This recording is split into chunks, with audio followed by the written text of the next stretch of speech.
So first of all, congrats on the movie. But I wore this because I'm a huge fan of Kubrick, and I'm going to just say... We're talking about him, seriously. Truly, 2 as you're seconds walking ago. in, we were talking about Kubrick. Do you have a favorite Kubrick film? I have to choose The Shining because it was such a resonant movie for me in the moment that the impact that it had on me when I watched it feels the most impactful. Now you watch it and you go like, oh, look at the film, blah, blah, blah. But I was younger when I saw that, and it was like, I don't know, that kind of feeling sticks with you.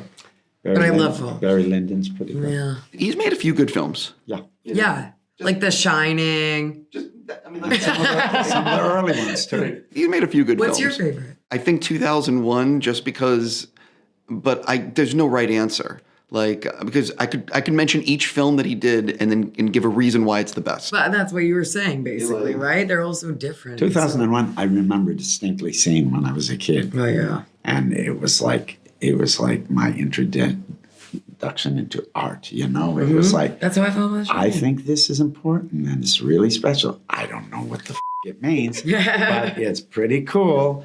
And how can you make something that doesn't have a use? You know, that was my introduction to the beautiful uselessness Beautiful of art. uselessness of art. That's an amazing. Really, yeah. You need to trademark that. What I'm curious about is how would you rank between like A through D your dancing in Poor Things, SNL, and Kinds of Kindness? I don't know that I'd be able to rank it. It's all very different kind of stuff. But it was very fun to do this in Kinds of Kindness because this was improvised. So the others were very rehearsed. The others were choreographed.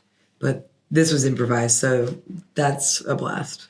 I think we felt her body more in this dance than the other ones. The hell? Yeah, you expressed yourself. Was that strange? Wanted to make it fun. One of the things I love about Yorgos' work is that he is an auteur, and his vision on screen is unique. And I love the way that he will take any scene that you've seen in 1,000 other movies, but find a unique way to film it and tell the story and twist it in some weird way. Can you sort of talk about that aspect of Yorgos' work, what you find compelling about it? You know what I mean? Listen, no. Listen, no. You know what? No. Okay. You want me to go? Yes, please. Oh, okay. I find the way he sees the world or the way he shows us the world so fascinating. You know, before I met him, before The Favorite, I had seen only Dogtooth and The Lobster. And Dogtooth was obviously such an examination of control and of, keeping someone locked into this scenario. And then I saw The Lobster and I was like, they're also in control. They're locked into this scenario. They have to do this specific thing or they'll be turned into an animal. There's an absurdism and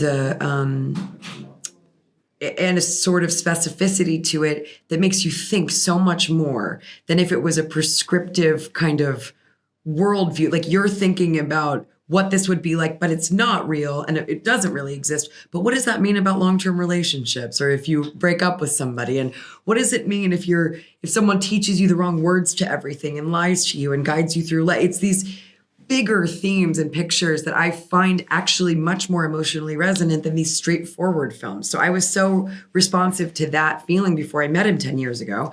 And then we've gotten to make these things from then. And I love that that's his sort of way in to the world. I find it very impactful in his storytelling. I as you were saying, it just occurs that he shows you what shouldn't be. That's why sometimes people, I don't like the word, it's weird or freaky or Everybody strange, loves saying weird. But yeah, I don't like the words. But he shows you what shouldn't be, things that are off, things that are not quite recognizable because they go against the grain. But that makes you think about what could be. It opens up your imagination in a new way. So you see something. Yeah, it's an invitation to get you thinking, I think. And because it's off, you're also emotionally engaged because you're a little disturbed. So you have to, it's like a puzzle that you have to figure out. At least I see it. It's close, but not recognizable. So you're trying to line up the poles. And as you're lining up the poles, you usually reflect on yourself and you learn something, and it's really engaging. Similar. I mean, I feel like it's not coincidental that he's Greek, and a lot of this feels like mythic in some way. You know, I mean, especially Sacred Deer. But there is that element when you read a Greek myth that it doesn't remind you anything of your life, but it teaches you particular things, or it gets you thinking about particular things in a way that obviously we cannot relate to with the gods and goddesses and all these things. But I think that Yorgos has a lot of inspiration from that kind of Greek tradition of myth and that kind of storytelling. On that note, I need to stop.